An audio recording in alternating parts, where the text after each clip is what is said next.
What's the best gym to work out at? Today, I'm going to be answering that question by going to America's top 3 biggest gyms: Crunch Fitness, LA Fitness, and Planet Fitness. I'll be ranking them on 5 different categories and giving each a score out of 5 to really find out. Let's get started. The first gym I'll be going to and ranking is Crunch Fitness. The first category I'm going to be ranking Crunch Fitness on, and the other gyms as well, is weights. What I'll be looking at is how heavy do the dumbbells go, how many dumbbells are there, how many machines are there for each of the exercises, and how many plates do they have. Now for the dumbbells, Crunch Fitness had an impressive amount of dumbbells, having 2 for each weight going up all the way to 120 in increments of 5. And for plates, they had a impressive amount where I feel like even if it's super busy, you wouldn't be struggling to find any. And for machines, they had more than 2 for each exercise, because not only did they have 2 of each plate-loaded machines, they had 1 or 2 of traditional machine exercises, which is insane for a gym. And even with all those upper body machines, they had a crazy amount of treadmills and cardio machines, which is great for those trying to get in shape. Due to how heavy the dumbbells go and the impressive amount of machines they have and just the availability that they have when it's busy, I'm easily giving weights a 5. The second category is space. Now, I'm not just trying to see how much room there is while working out. I'm trying to see how impacted a workout is when it's crowded. Think of those real peak hours where there's an insane amount of people. Everything in the gym, from the single benches to the machines, are all evenly spaced, and some of them are even in boxes so people can't move them, which is awesome because no one's going to be invading your personal space while you're trying to work out. And like I mentioned earlier, there's 3 to 4 machines for each exercise and a lot of benches, so even if it's super crowded at peak hours, you're not going to be struggling to find anything to do. The only thing you might be struggling a little bit is the cables, but even then, there's still a lot of them. Something else that I like that they have is they have a variety of different types of cable machines there that I haven't seen at other places. So even if something that you want to do is taken, there's still variations that you can do which won't impact your workout at all. Due to everything being spaced nicely and not being impacted if it's super busy, I'm easily giving Crunch Fitness another 5 for space. Category 3 is price, and it's pretty simple. How much does the regular membership cost? Do they have a higher membership, and how much does that cost?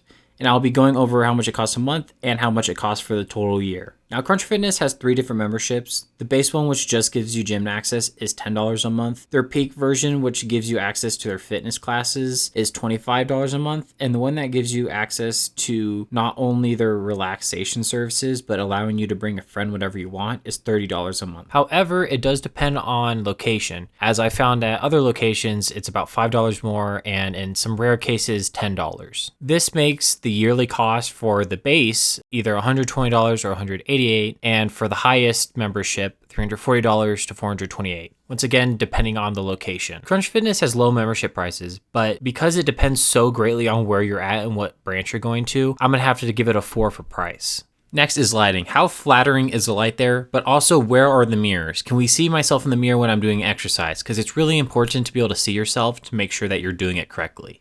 The first thing is that the mirrors are too highly placed. They're not from the ground up. They're up a couple feet before they start, which sucks when you're on a bench or if you're using a machine because you can't see yourself, which is bad because you want to have mind-muscle connection and be able to see what you're doing and to make sure that you're just doing the form correctly.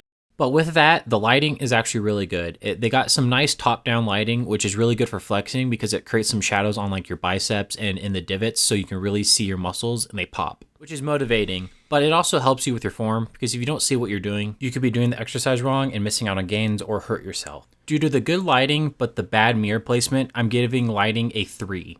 Finally is amenities. What other things do they have besides just the gym and working out? The first thing they offer is classes, workout classes and fitness classes. They also do some interesting events once in a while that I've seen posters for. They also have a hydro massage and a tanning booth, which is kind of interesting, but they don't really have that many, so only 1 or 2 people can go in at a time. They also have protein shakes and protein bars and energy drinks and stuff like that at the front. But for having pretty basic amenities, I'm giving it a 2. Crunch Fitness has a ton of weights and space, and with its low price, it's a phenomenal gym for not only beginners, but advanced lifters as well. And while things are said and done, when all 5 scores are averaged out, it gets a 3.8 out of 5. The second gym I'm going to is Planet Fitness, known for its affordability and its beginner-friendly environment, but we will see how it goes with being a long-term gym rat. And just like with Crunch Fitness, we're going to start with its weights. How heavy do they go and how many are there?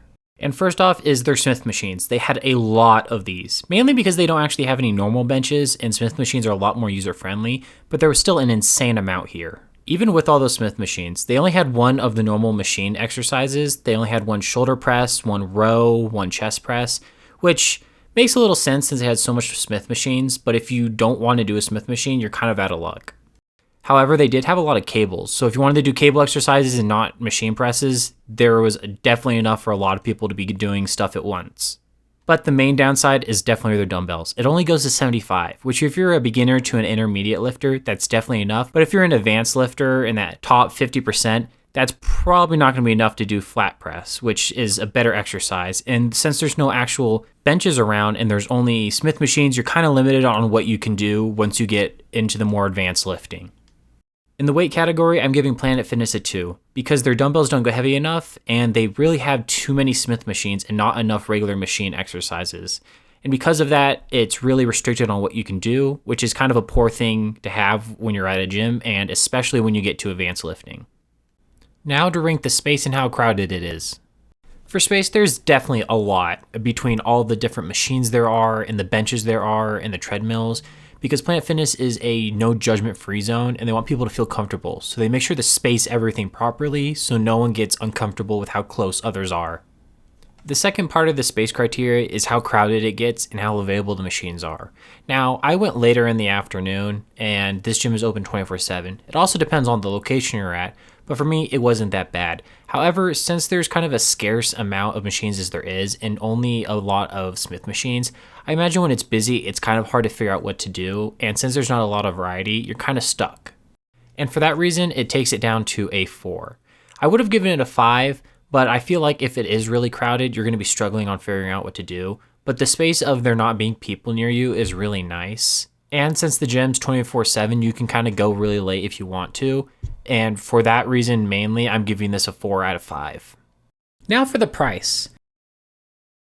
Planet Fitness has 2 types of memberships. First is their classic membership that's at $15 a month with a $50 annual fee, and their PF Black Card, which is $25 a month with the same $50 annual fee. The main difference between these two is that the Black Card allows you to go to any Planet Fitness, bring any amount of guests you want, and allows you to use their spa machine and their hydro machine and their tanning booth for free. This brings the classic membership out to $230 a year and the PF Black Card membership to $350, which is very low for a premium gym membership. Due to having a low cost in both the classic membership and the Black Card membership, I'm going to be giving Planet Fitness a 5 for price. For the penultimate rating, it's lighting. Planet Fitness had some pretty good lighting. However, it was lit like a gymnasium would, as in they want it to be completely lit and have no dark spots, which isn't really good for posing since you want those dark spots to be able to see where your muscles are, but it is good for just general visualization and being able to see where you're at, which is perfect for Planet Fitness since it's a judgment-free zone and they don't really want meatheads posing. They want to keep it friendly and open to anyone who wants to go and get into shape. The second part of lighting is the mirror. And they had a large mirror going from their dumbbells all the way across the Smith machines, which is pretty good. However, no portion in the rest of the gym had any mirrors, which kind of sucks because you can't check your form on other machines unless you're a Smith machine or doing dumbbell exercises. Due to being lit like a gymnasium and not really having mirrors around the entire gym, I'm going to be giving Planet Fitness's lighting rating a 2.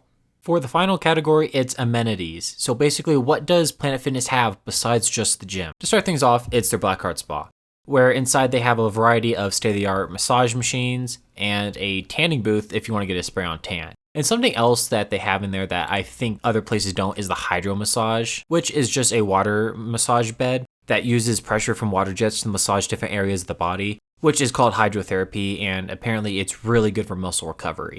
The second thing that Planet Fitness has is at the front desk, they have discounts on their protein shakes and their protein bars and energy drinks, which is good for those who want a discount and don't want to have to make a second trip to the store. Although the amenities may be a little basic, they are pretty high level, so I'm going to be giving Planet Fitness a score of 3.5.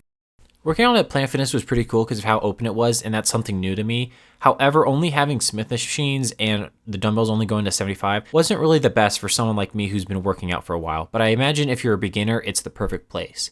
After reviewing Planet Fitness and giving a score in every category, it is averaging out at a 3.3, which is not bad for Planet Fitness. I just feel like it's definitely more oriented for new gym goers, which isn't a bad thing. So now it's time to go on to the last gym, and that is LA Fitness. Like the last two, we're going to start with the category weights. LA Fitness had a staggering amount of dumbbells, going all the way up to 125, and they had 2 or 3 sets of each dumbbell weight in increments of 5, which is a ton of dumbbells. And they had a decent amount of 45 plates around the gym. And for machines, they had 2 of each, even 2 cable machines for lat pull down and some cable machines, which is pretty good. For weights, they had a ton of things all around the gym with the variety of machines they had and the staggering amount of dumbbells. So because of that, it's easily getting a 5 in the weight category. Next up is space. For LA Fitness, there was a lot of space and there was a lot of room, mainly because they had so many machines and an insane amount of benches in front of that long mirror with all the dumbbells. However, for crowdedness, I did work out here a couple different times and it gets really crowded. Even if I'm working out later at night, there's still a lot of people there, which could be just because of the location I was at, so I'm not going to hold it against them. But no, it is a possibility that it's going to be a crowded gym. And for the reason it's a popular gym and can get quite crowded, I'm giving space a 3. Now for price. LA Fitness is 3 membership. Their basic is $30 a month with a $60 annual fee, which just gives you access to the gym. Their classic membership, which is $40 a month with a $25 initiation fee and a $60 annual fee, that allows you access to every LA Fitness in that state. And then their classic plus, which is $50 a month, 0 initiation fee and $60 annual fee, which allows you to go to LA Fitness anywhere in the entire country. However, this can depend on gym. I found that some gyms' basic membership is $40 a month instead of $30. This brings the basic membership out to either $418 to $540 a year. Their classic from $563 to $640, and their classic plus at $660 a year, which is quite costly. And because of that, I'm giving price a 2. Now for lighting. LA Fitness has a rectangular sunroof above the dumbbells, which is pretty cool because you get natural lighting when working out, and it's always great to see that, and you get to see what you actually look like out in the day instead of just only with good lighting. But when it's dark out, there actually is good lighting because they have some nice top-down lights that are a little farther back, so it's a little bit darker, which is perfect when looking at yourself in the mirror. They also have a room that's only mirrors and is pretty cool because that's actually a great place to flex because they have really dark light in there, which is awesome for making the muscles really pop. Be it day or night, their lighting's really good, so I'm giving them a 4. Now for the final category in this entire video, amenities. LA Fitness has a lot of things besides just the gym. They have a basketball court where you can go and shoot hoops. They have a bunch of wall ball courts. They have a room for boxing with a bunch of punching bags set up. They even have a pool. And not to mention that inside the locker room, they have a sauna, which is pretty sick. Due to having a ton of other amenities, it's getting an easy 5. Planet Fitness is a great place to work out. It has a lot of weights for beginner and advanced lifters. It has a bunch of other stuff such as basketball courts and a swimming pool. However, that comes with an extremely high membership price. So after all 5 categories are totaled and averaged, LA Fitness gets an average of 3.8, tying it with Crunch Fitness. And that brings us to our final results. Now, even though Crunch Fitness and LA Fitness ended up tying with a score of 3.8, I'd go and look at my different ratings to figure out what gym you want to go to.